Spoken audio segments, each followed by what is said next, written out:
Good evening, everybody. Welcome to our regular council meeting being held tonight.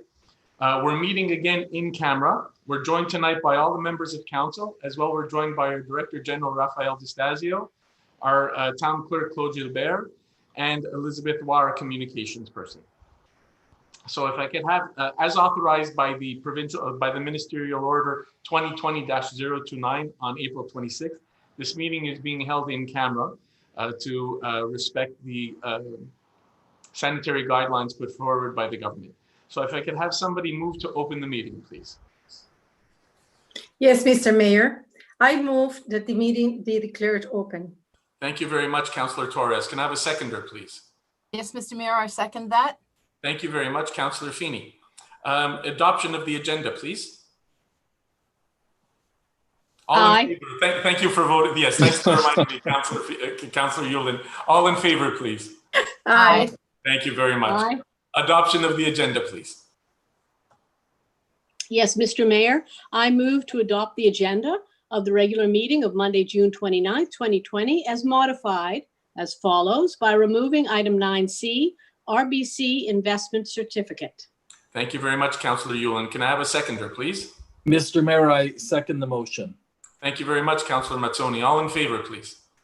Aye. Thank you very much. Approval of the minutes.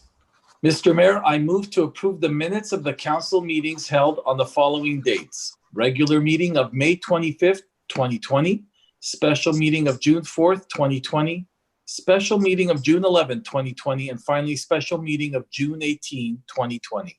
Thank you very much, Councillor Mazzoni. Can I have a seconder, please? Yes, Mr. Mayor, I second that. Thank you very much, Councillor Feeney. All in favor, please. Aye. Thank you very much. So we have report of the mayor now. The first part is the mayor's report on the financial position of the town. In accordance with section 105.2.2 of the Cities and Towns Act, I hereby deposit a report on the highlights of the financial report and the external auditor's report. That report is being distributed to every civic address in Montreal-Ouest by insertion in the Informer.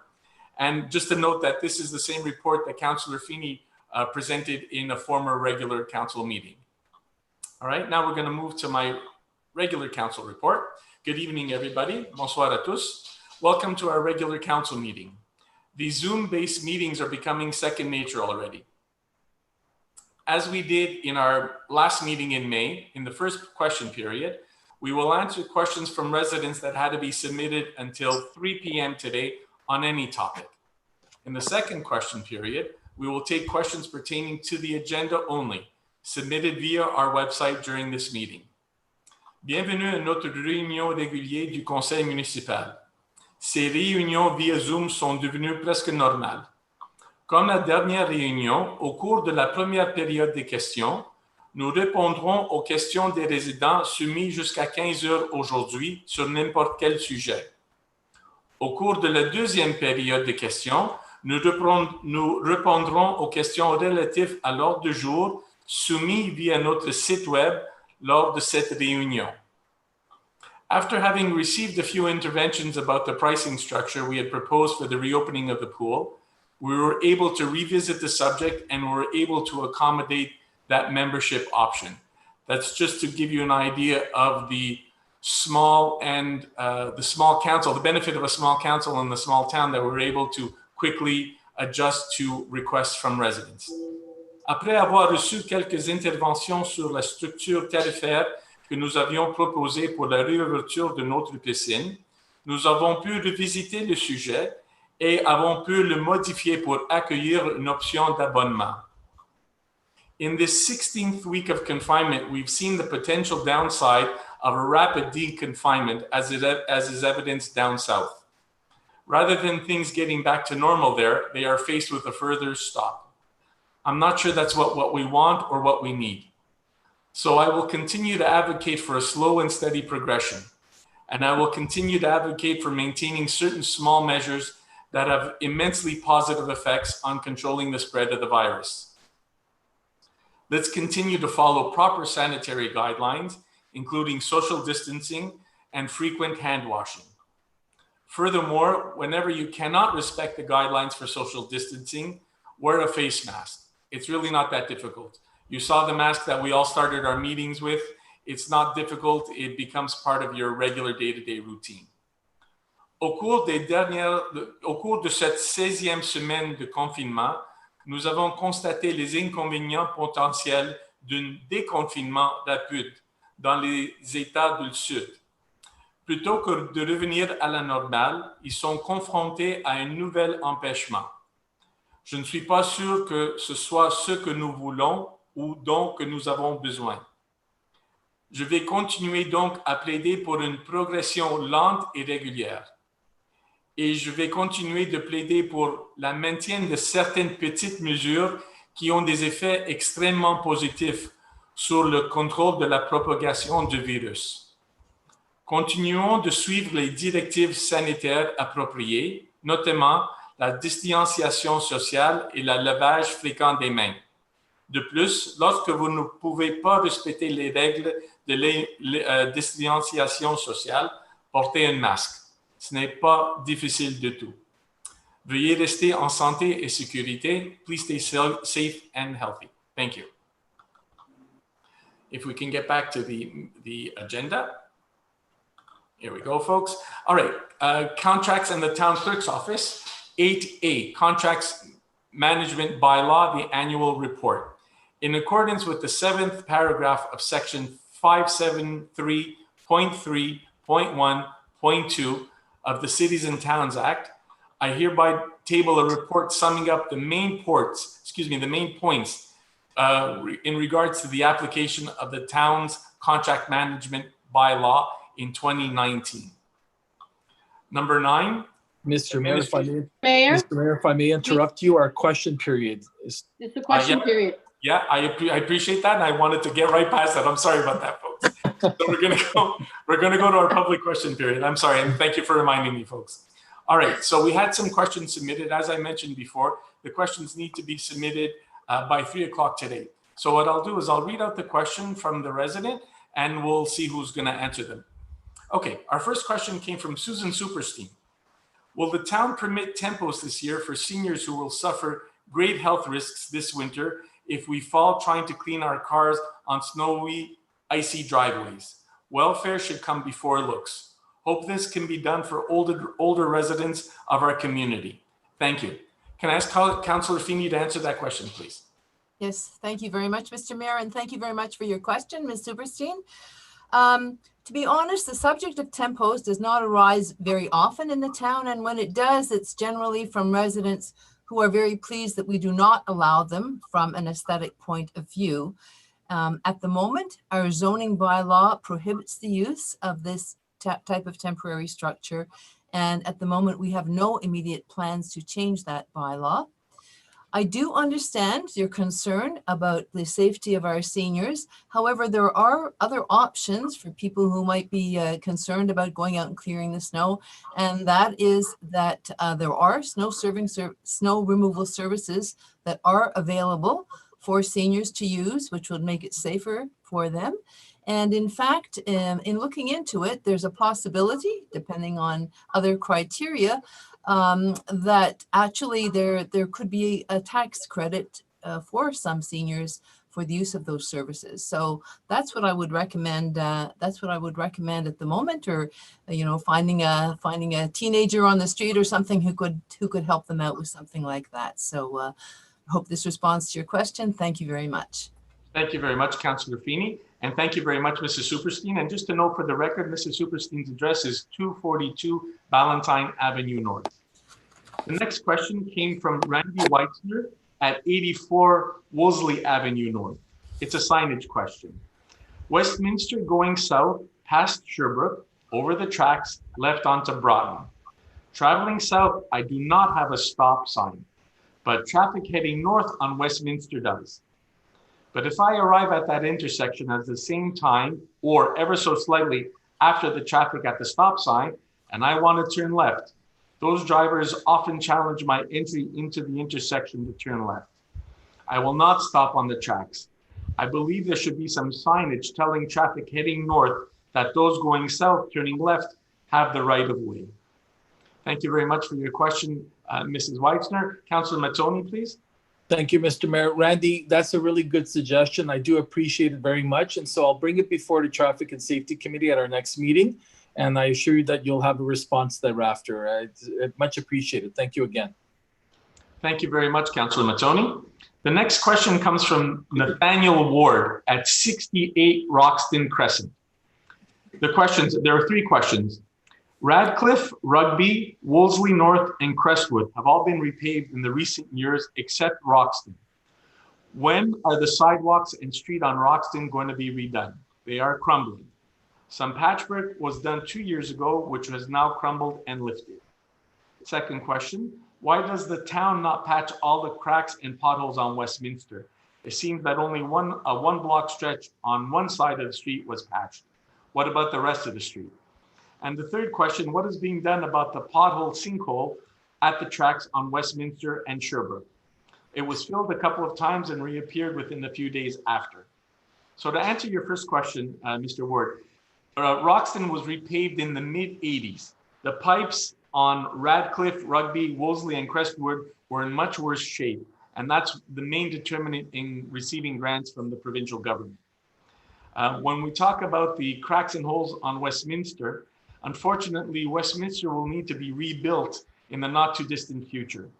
Everything, the piping, the foundation, the lighting, the sidewalks, and the road surface. So that's why we haven't focused so much attention on any band-aids, because we know that a full reconstruction is coming soon.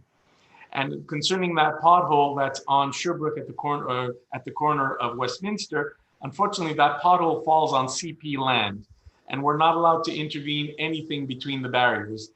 We got in trouble once for simply dumping salt there once, and CP is not happy with that. So we've already flagged it to them. They came and they fixed it once. We flagged it to them again when the hole sunk again, and we'll continue flagging to them so they come and repair it. Thank you very much for your questions, Mr. Ward. The next question is from Anna Pawlowski. Mrs. Pawlowski's address is 65 Nelson. Could the town council please consider making face coverings or masks mandatory inside the businesses that are open to the public in Montreal-West? If not, why? And if not, what measures can the town take to make residents feel secure and safe when inside the businesses in our town? So it's an excellent question, Mrs. Pawlowski. The determining factor, one of the determining factors is enforceability.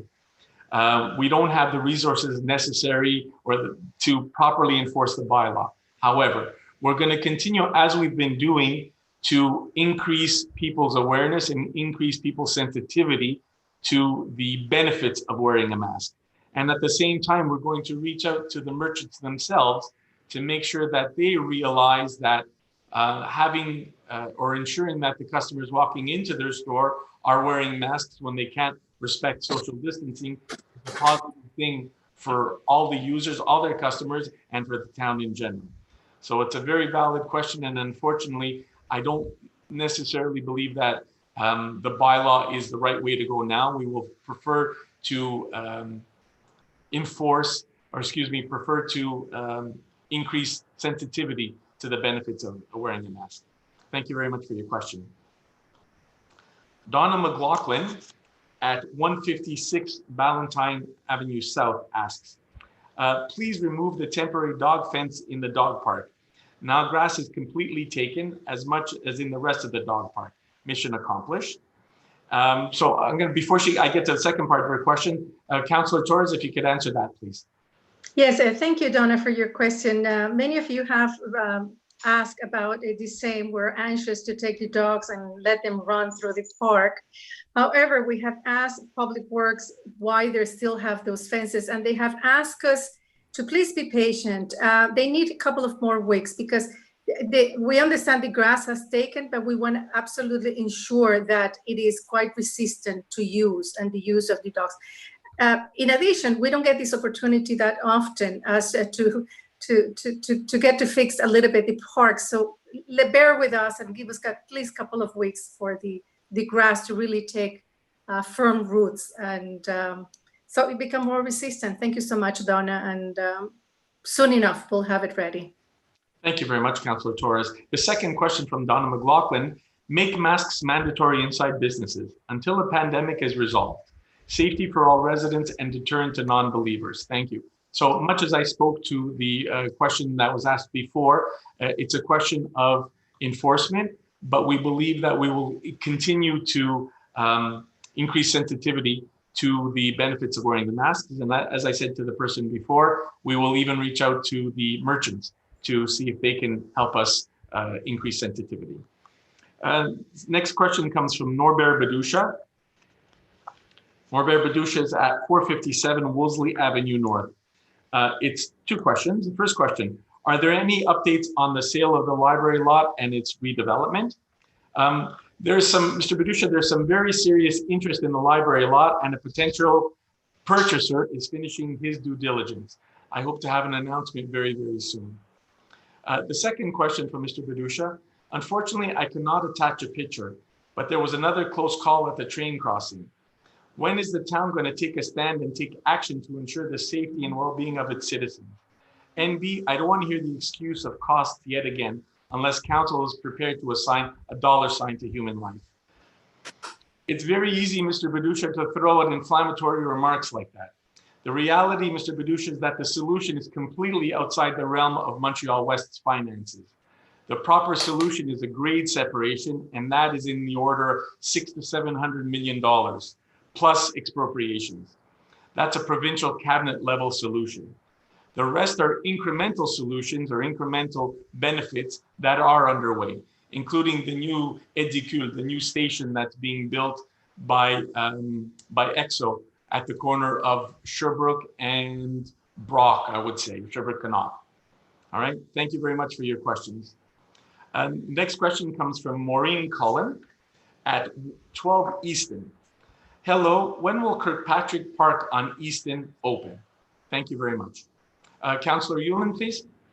Sure. Thank you very much for the question, Maureen. We'd love to be able to open all the small parks. Now, as you know, most things are opening up again, and the small parks are on our radar. I do appreciate the question. The administration is going to be doing an analysis of how best to open these other parks. We're very conscientious about cleaning our parks. That's not done everywhere, but that does require a certain amount of manpower.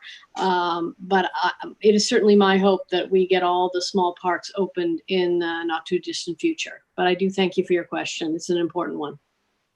Thank you very much, Councillor Ewan, and thank you for your question, Ms. Cullen.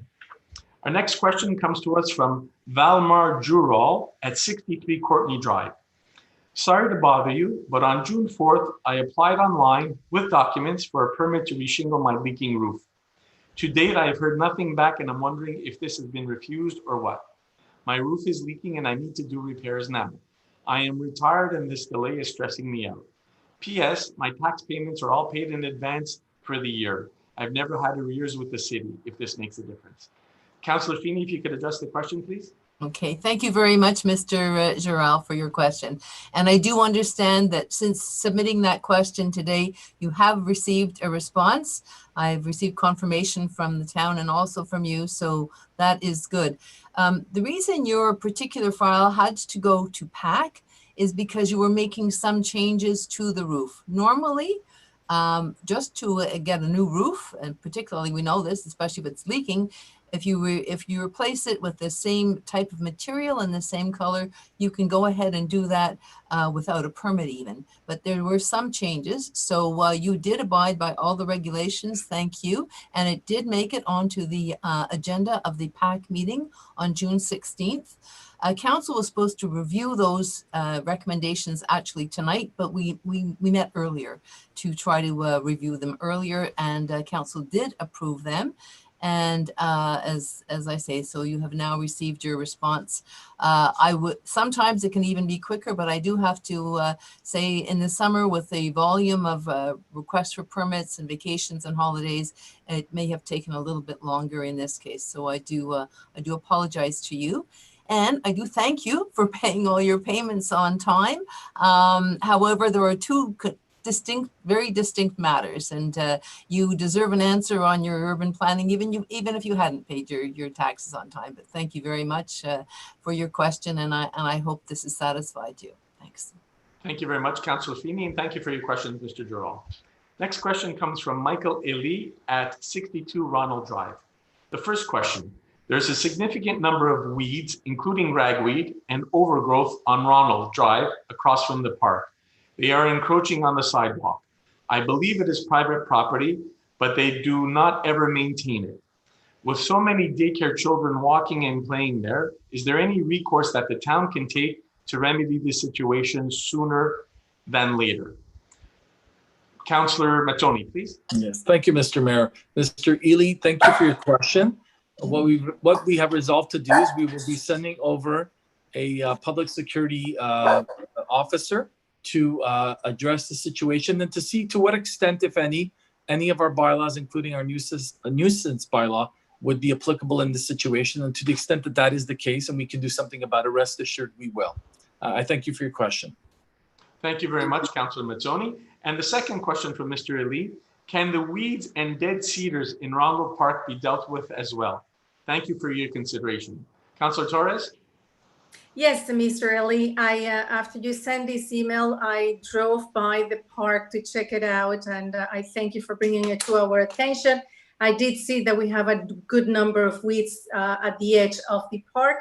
So I sent your email to Public Works and they will be looking into it and hopefully doing something about it quite soon. Thank you so much. Thank you very, very much, Councillor Torres, and thank you for your questions, Mr. Ali. The next question comes from Harold Simpkins at 26 Fairfield Crescent.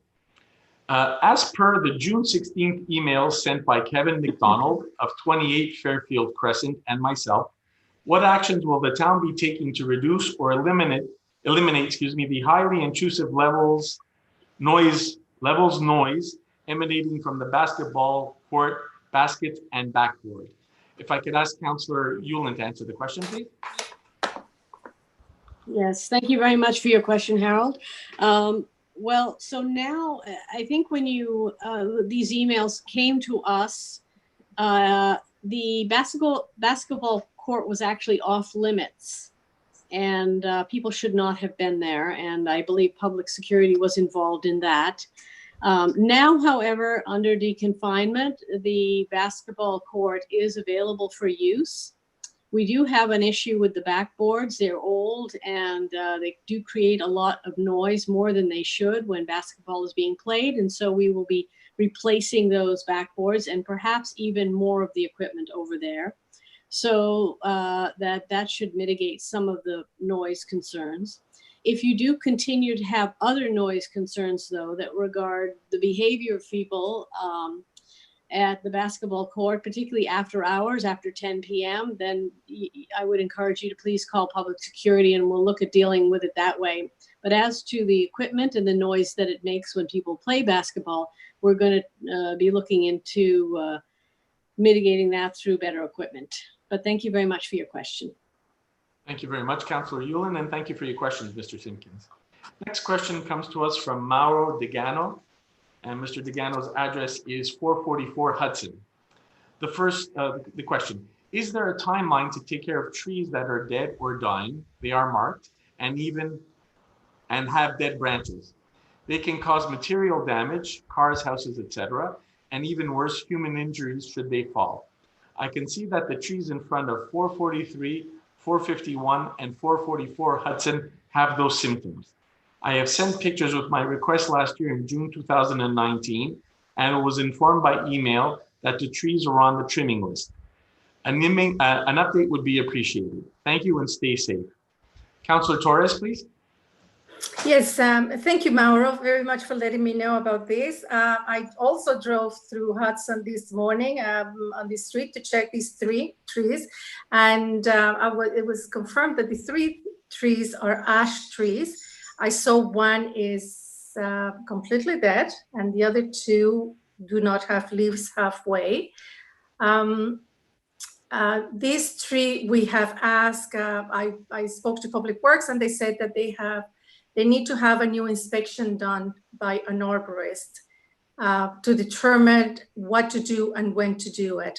The problem with the ash trees is they cannot be cut until the fall, where the borer that has attacked these trees is dormant. We cannot do anything about it before. So we will wait for the arborist report, and I will let you know as soon as we have it, what is going to be done and when. Thank you so much, Mauro. Thank you very much, Councilor Torres, and thank you very much, Mr. DeGando, for your question. The next question comes from Henry Tasse, 56 to 66 Westminster North. I have a big problem with one of my neighbors. He refuses to cut his tree that hangs on two sides of my property. Is there any recourse that the town can give me in this circumstances? I'm getting very pissed at verbally arguing with him. S'il vous plaît, can I get an answer from the town before I hire a lawyer? Thank you. Councilor Mazzoni, please. Thank you, Mr. Mayor, and thank you, Mr. Tasse, for your question. This actually came up about a year ago in this mandate. So essentially, you've tried to obviously have a conversation with your neighbor, and that didn't go so well, but that's what you really need to do first, because you cannot take matters into your hands. You cannot cut those tree branches. If you cannot get the consent or approval or cooperation from your neighbor, the only thing you can do is to proceed by way of court order and to get a judge to force him to cut those branches. So really, that is the only recourse available to you right now. This is not something that the town can get involved in. This is a civil dispute, and you need to act accordingly. I thank you for your question, Mr. Tasse. Thank you very much, Councilor Mazzoni, and thank you for your question, Mr. Tasse. Next question comes from Aurore Duval from the Little Learners Daycare, and it's at 19 Ronald Drive. A request to remove the temporary fence on the top of the stairs, excuse me, on Courtney Drive and at the bottom of Ronald Drive's hill. Still presents an issue for using our emergency exit, AKA Montreal-West firefighters. If I can ask Councilor Torres to address that question, please. Yes, of course. Thank you so much for your question. As you know, the fence is installed every single year to block the staircase between Courtney and Ronald during the winter to secure the area, since it is not maintained. However, because of the pandemic, we've had to keep it. Since then, things might have changed. So what I'll do is I'll make sure that Public Works put it on the list on requests and things to do. Thank you. Thank you very much, Councilor Torres. A second question from the same person. Can we turn on the water fountain in Ronald Park? Councilor Torres, maybe you can handle that as well? Yes, once again, I'll make sure the Public Works puts it on the list. Yes, absolutely. Thank you. Thank you again, Councilor Torres. And the last question from Aurora Duval. We are organizing 3 graduation ceremonies on July 8, 9, and 10 to respect the distanciation. We have to organize 3 dates. We would like to reserve some more places in front of our daycare for parents to park. Thank you. Can I ask Councilor Mazzoni to answer that, please?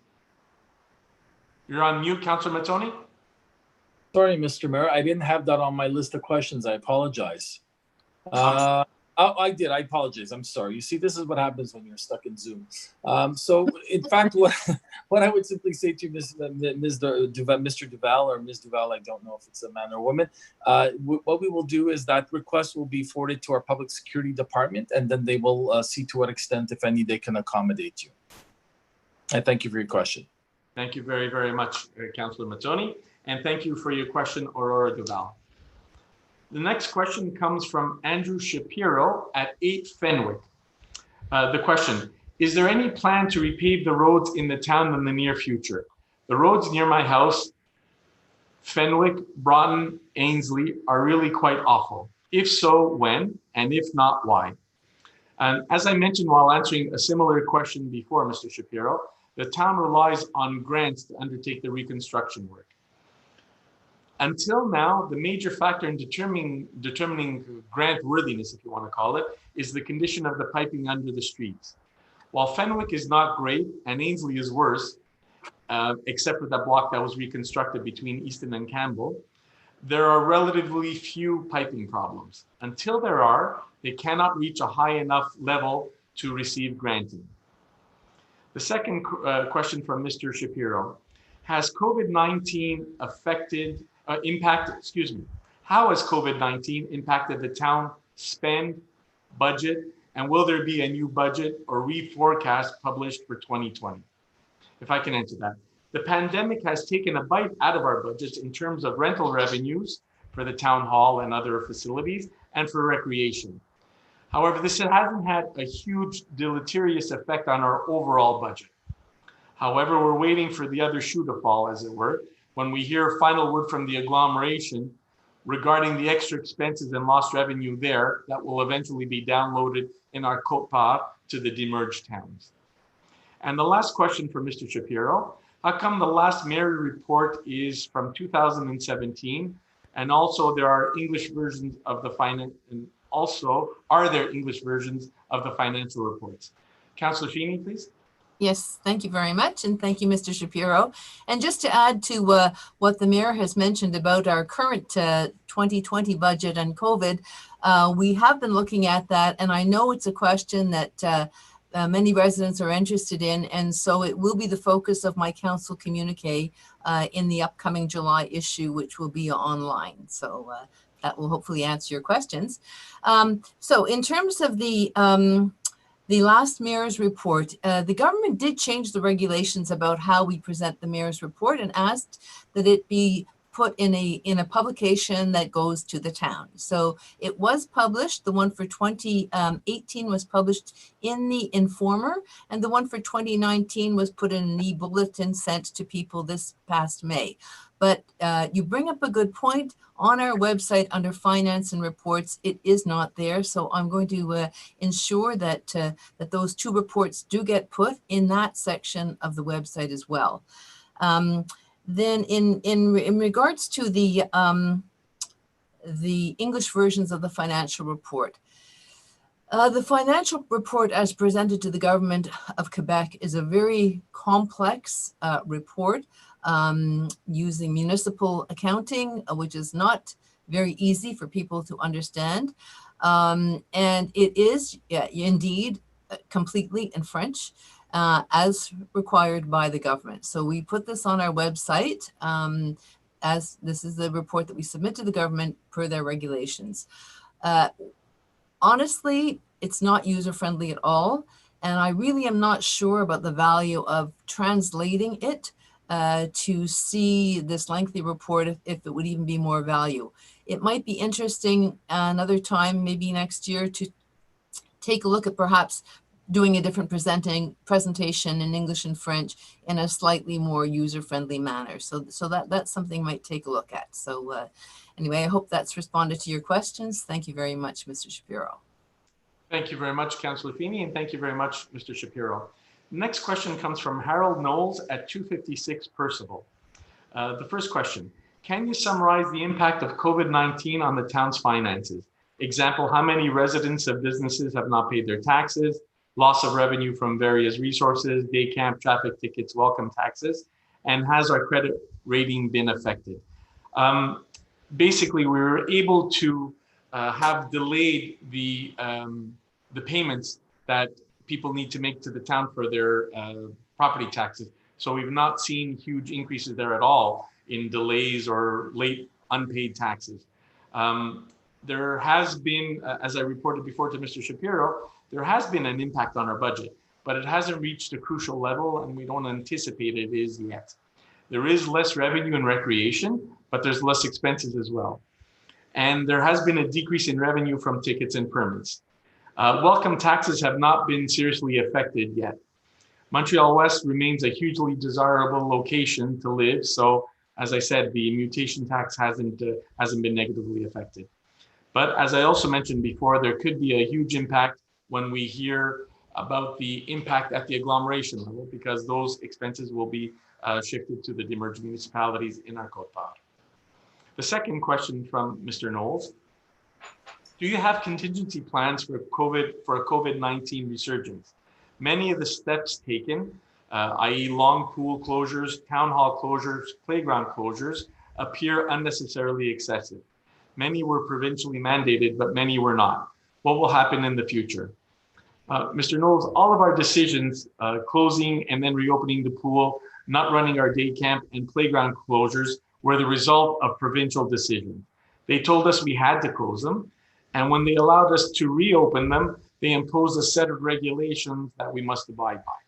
That forced our decision to not run our day camp. we could not safely abide by the regulations. And at the pace which we are reopening our playgrounds is a function of our reality of limited resources. But as Councillor Yulin reported before, we are now looking at the next playgrounds to reopen.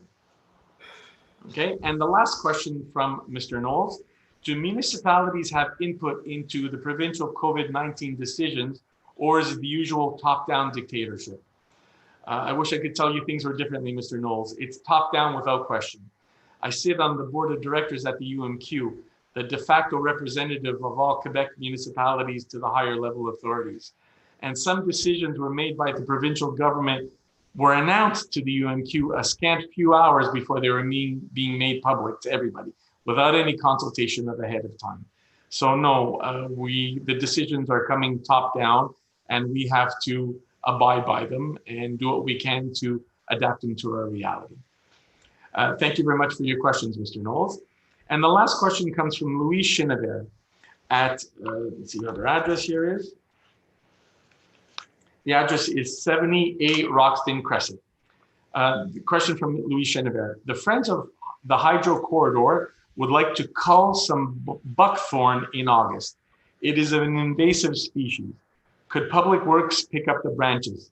What arrangements could be made? Thank you. Councillor Torres, please. Yes, thank you. Hi, Louise. Before I answer this question, I think for this question, I would like to talk to you personally, because I do have some questions for you. So if you don't mind, I will be calling you this week so I can ask you.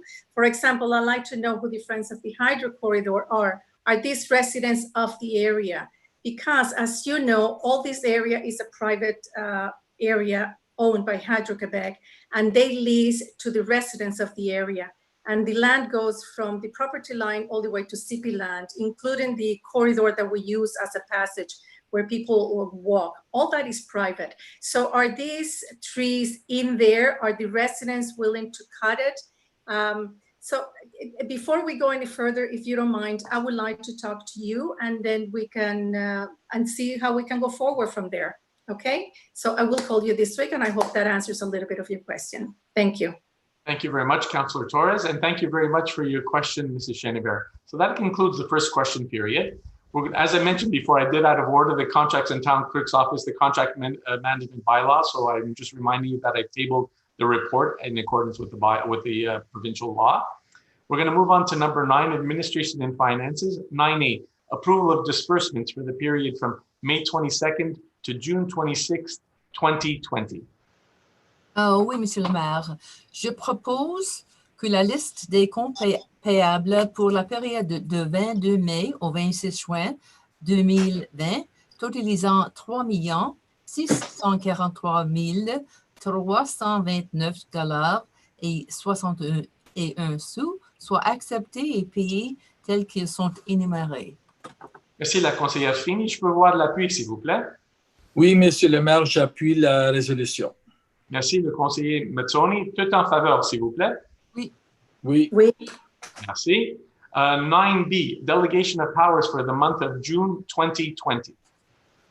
Yes, Mr. Mayor, I move to approve the report of the Director General.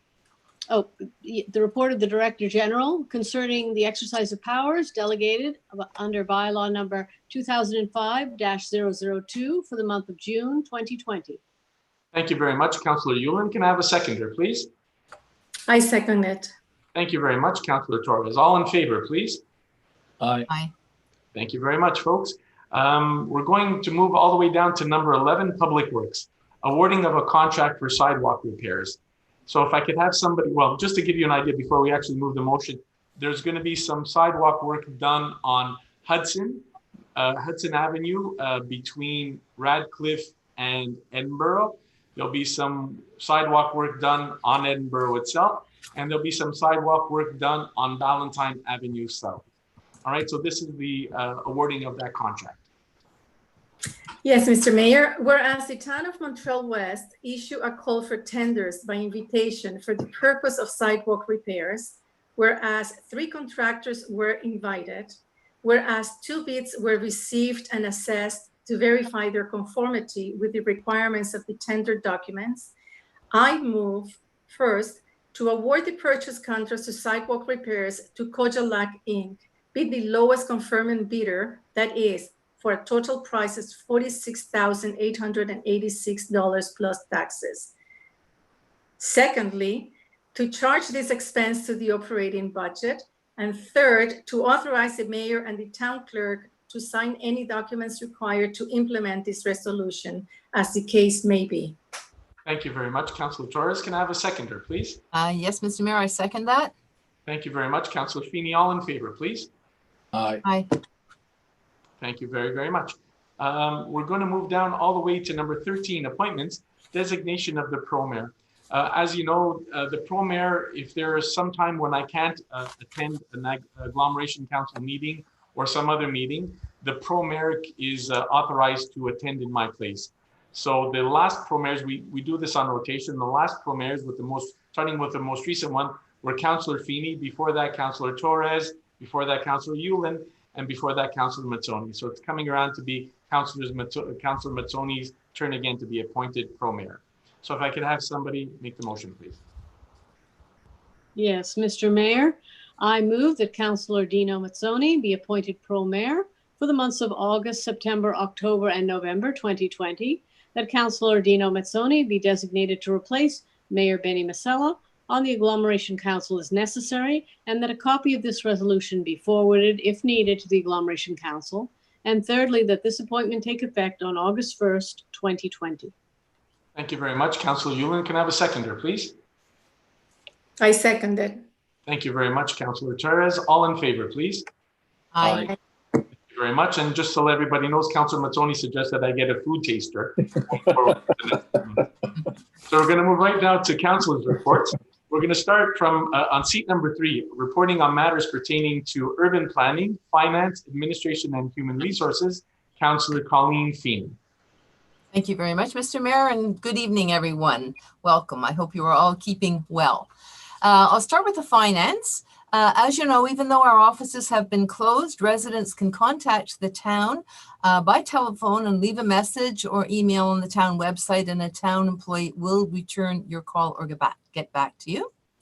Also, a reminder, as was announced in our e-bulletin of June 16th, that the second installment of our taxes has been postponed once again from June 22nd to August the 24th. All post-dated checks that were submitted for the second installment, even those early in the year, will only be deposited on August the 24th. And if you need further information on this, please look at the property taxes information on the town website. There will be a 12% interest charge for late payments starting after the 24th of August. Also, to reiterate, as was mentioned in the question period, the mayor's report, as reported in the May e-bulletin, is available on the website and will be put in the section with the reports.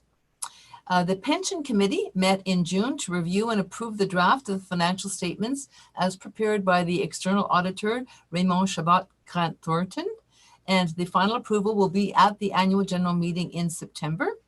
And also the finance department worked on and had their RICIC Quebec 2019 compensation report approved. In terms of human resources, of course, we know that the pool is open, so all the summer students for the pool were hired. In terms of business conducted at the meeting tonight, our total expenditures were very high this month, of course. They were $3.63 million. And so I'm going to just give you a quick little rundown. I always like to let residents know where their tax money has gone. And fully, 2.98 million of that went to the agglomeration. Now, I've just reported that the agglo taxes have been deferred again to the end of August. Like many of you sending in your 2 installments for your tax payment, there was an installment that was sent to the City of Montreal way back in January, dated June 1st. That's why it's under the June expenditures, for the portion, which was our portion, our second quote-part, which is almost 3 million. So that was already sent to them. Based on this new tax deferral, however, we have confirmed with the City of Montreal that they are going to hold our check and they will not be cashing it until the end of August, after which we have received our tax installment payments from our residents. So that fully was 82% of our 3.6 million. As usual, of course, the deductions at source and employee benefits account for about 7%. They were about $250,000. Utilities and are about $15,000. Public works, major expenditures in public works were, as always, our 3 garbage contracts, garbage recycling and compost. That was $55,000. Other expenditures were for contract work, $17,000.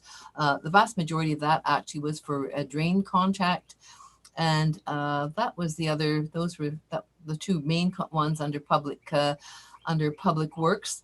Under recreation, we actually, the town actually issued refunds for over 250 refund checks to residents for programs for which they had registered in the recreation and pool area, which of course were canceled or changed. And that amounted to refunds of $165,000. That's the major expenditure in recreation. The only other thing in administration, we paid for the town financial audit and some management of our pension fund. That was about $19,000. Legal fees of $11,000. Those were really the major expenditures for that month, but for this month. But if you have any questions, you can feel free to ask. So that's on that is on finance. In urban planning, as we know, work is also continuing. Employees are working at home. Permits are being issued. PAC continues to meet virtually. Last year, this past month, I should say, they reviewed 16 files. There are also other files that don't have to be reviewed by PAC, but the Urban Planning Department has been issuing them. So they issued 38 permits this past month. So that includes other things, as I say, that don't include require PAC approval, such as fences, driveways, walkways, swimming pools. While the town hall is closed, permit applications can be made only online via the town's website. The procedure is explained under resident services, urban planning, permits, and authorizations. The next meeting of PAC is July the 8th, and for that meeting, submissions had to be in by June the 25th.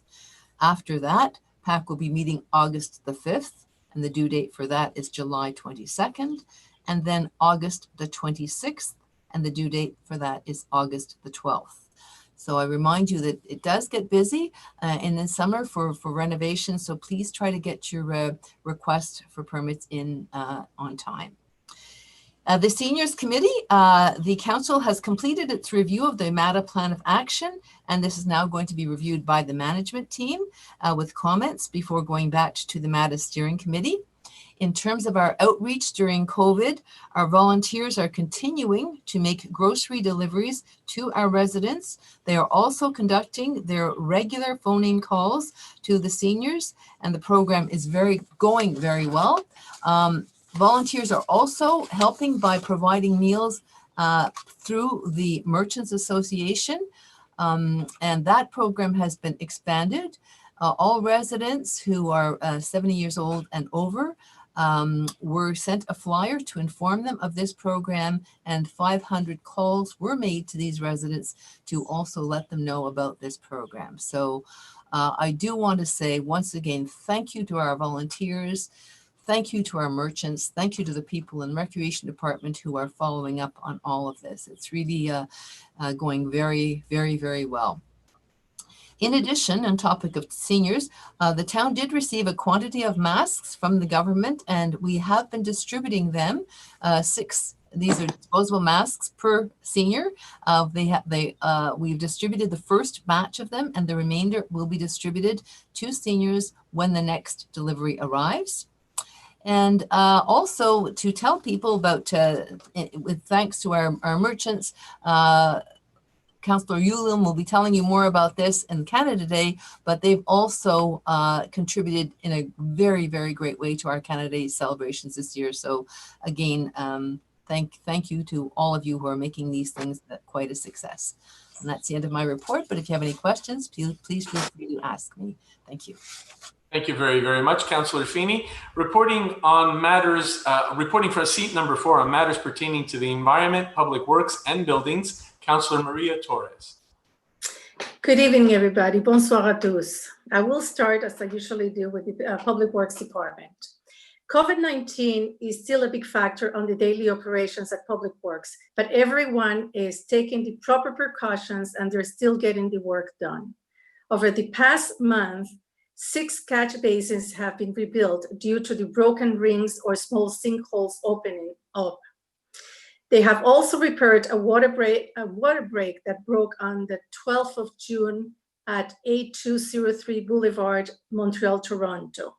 A 5-foot section of pipe that was cut out and replaced. Multiple areas around town, including Westminster and Curzon, eastern near the town hall, and both Valentine and Brock Street in the south, were asphalted or skin patched.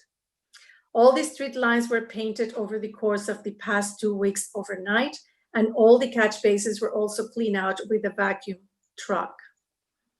The town gardener has finished planting all of the annuals and water everything on a regular basis. Public Works has also completed the renovation to the dog run and is now open to the public. Except of course the patch where we still have the grass and we still have it fenced, but it's coming, guys, it's coming. All of Canada, Quebec flags were installed on the light posts along Westminster, and branch pickups continue to be done on a regular basis. Last, the sweeper continues to go out 4 times per week. All of the grass gets cut on a weekly basis, and they clean and disinfect all the buildings, all the public buildings on a daily basis. Now, moving on to the Environment Department.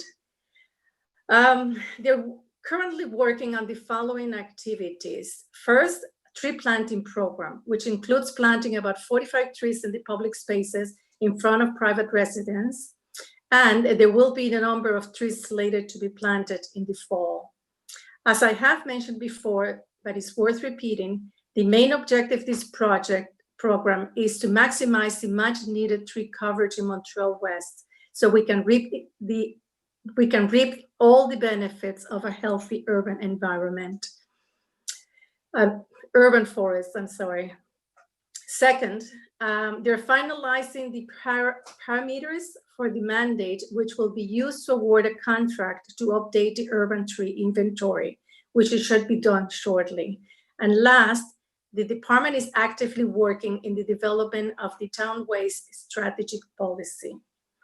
That's it for me today. And if you have any questions related to any of the portfolios, please do not hesitate to send me a question. Be safe and stay well. Thank you. Thank you very much, Councillor Torres. Reporting from seat number 1 on matters pertaining to public security and to special projects fundraising, Councillor Dino Mazzoni. Thank you, Mr. Mayor. Good evening to all of you. So some departmental activity. Parking regulations have been back into effect as of June the 1st. And as you know, this was announced via our e-bulletin on May 15th. And our PSOs began with a 2-week warning period up until June 1st when the actual ticketing resumed. This month, the PSOs were following up on some complaints for the lack of lawn and yard maintenance. As you may or may not be aware, we have a rule with respect to the length of grass, and at least a half a dozen properties were notified that their grass had grown too long, and one property owner was notified for hedges that were too tall, more than 6 feet. Everyone complied, and we are happy to report that no fines needed to be issued. A couple of property owners with accumulating garbage were also notified, and those situations were rectified. PSOs found and were notified of 3 instances of work being done without having obtained the necessary building permits beforehand. Please, that's really important that you communicate that information to our department at Town Hall and get your appropriate permit. And finally, one landscaping company was fined for using a leaf blower. With respect to COVID-19 specific measures, We really didn't have any new measures that were implemented this month in response to the virus. However, our PSOs have been responding to a higher than usual call volume regarding complaints and disagreements between neighbors. Tensions are high, we get it. And the majority of these complaints were noise related, as many of our residents are working from home and some who cannot travel are wishing to enjoy some peace and quiet in their backyard. So everybody take a deep breath. Let's all learn to just be a little bit more patient with each other. With respect to SPVM, or the police crime stats for May of 2020, we had 3 reported thefts from vehicles in our territory. Those that we're aware of for the month of June 2020, during the night of June the 11th, a resident from Ballantyne reported that her car window was smashed and a cell phone was stolen. Again, if you leave something valuable that's noticeable from the outside, that could very well happen.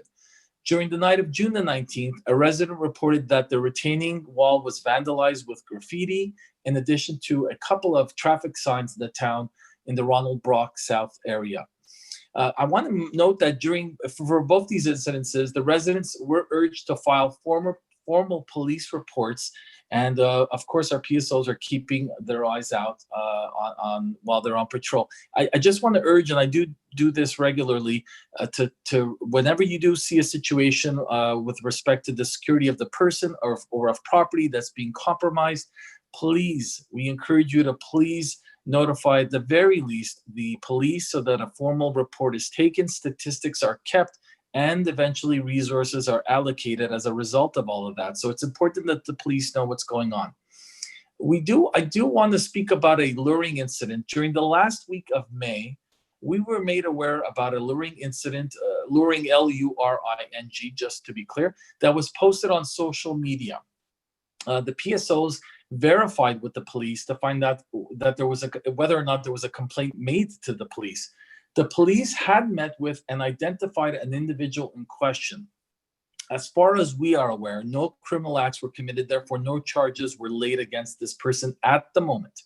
And the police may still be evaluating the situation, but again, of course, we are keeping an eye out on that. I do want to encourage people that when these type of situations arise, social media is fine, and certainly you need to, you want to inform your fellow neighbor about things that may be happening in the town, but that is not a replacement for informing the appropriate officials within the town, including the police, our PSOs, and town administration.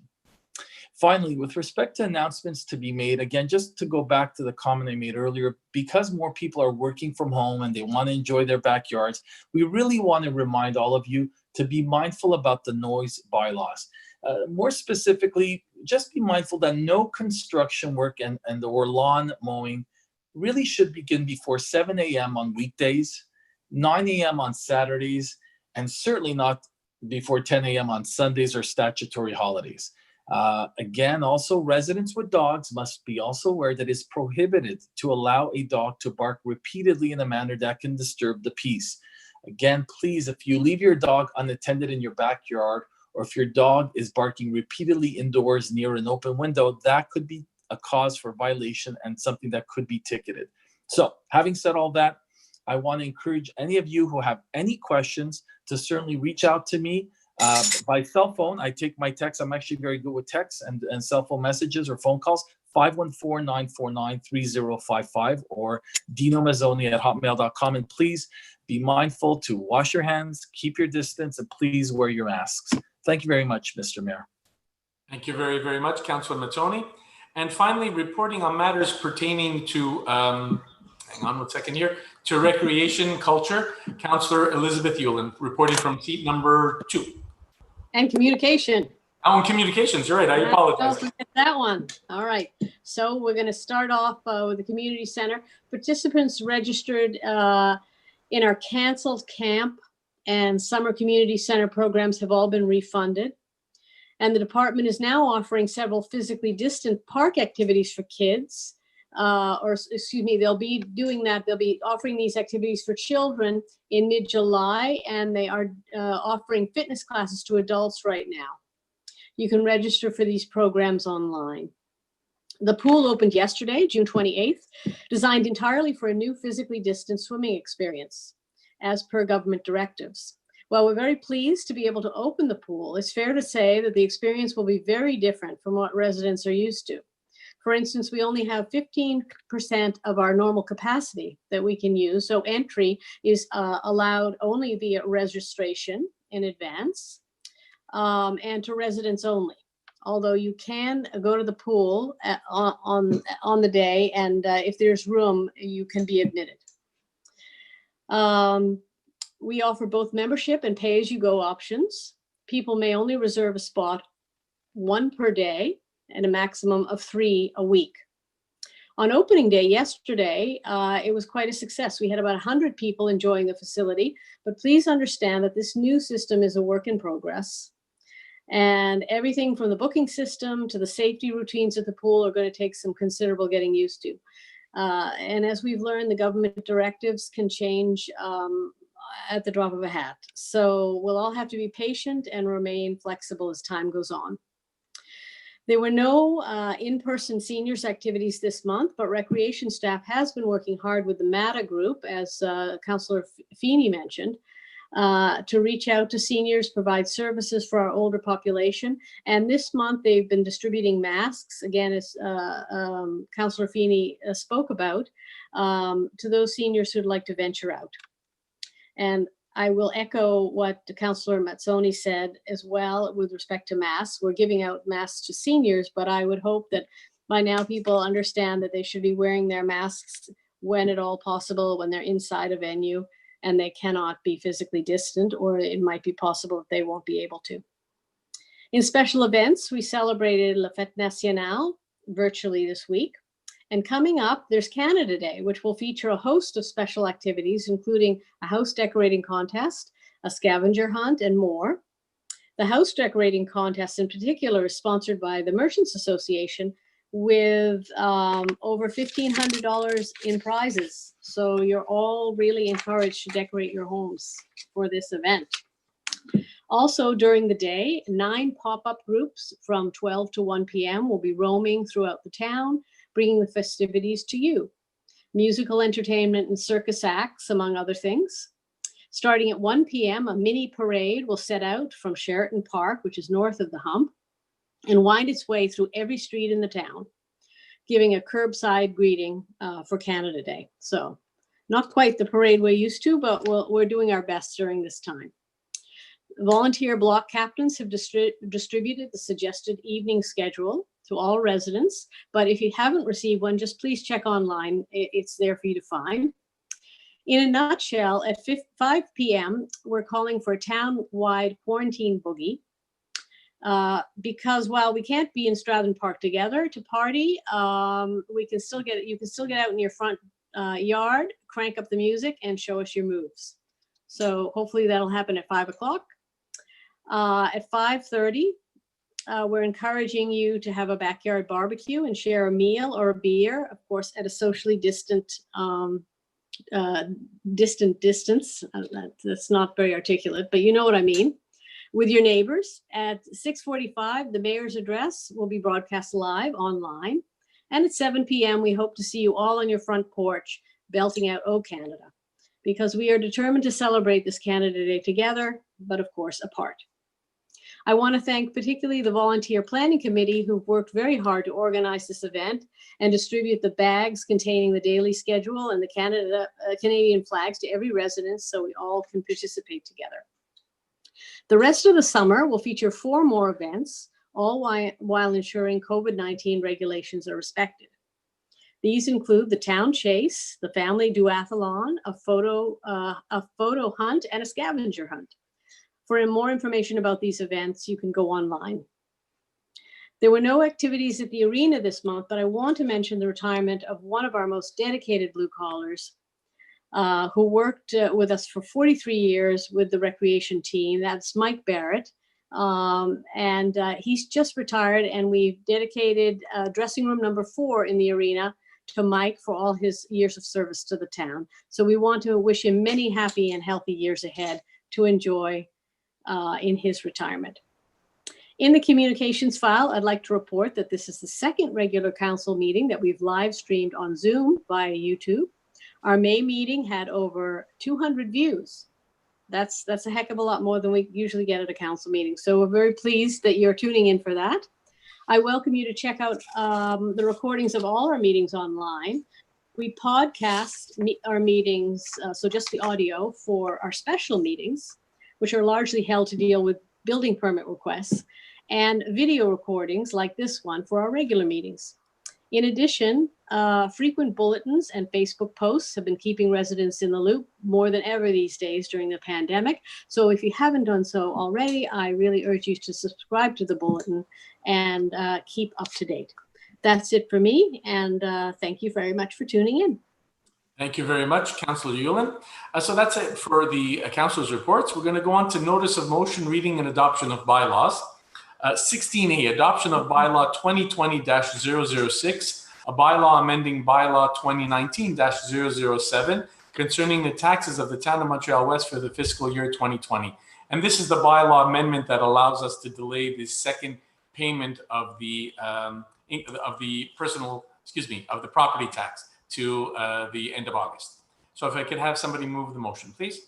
So, Mr. Mayor, I'll read this in French. Alors, attendu qu'une copie du projet de règlement a été déposée lors d'une séance précédente, lorsque l'avis de motion a été donné et mise à la disposition du public en conformité avec la loi, entendu que lors de la présente séance, la portée de ce règlement a été résumée par le maire.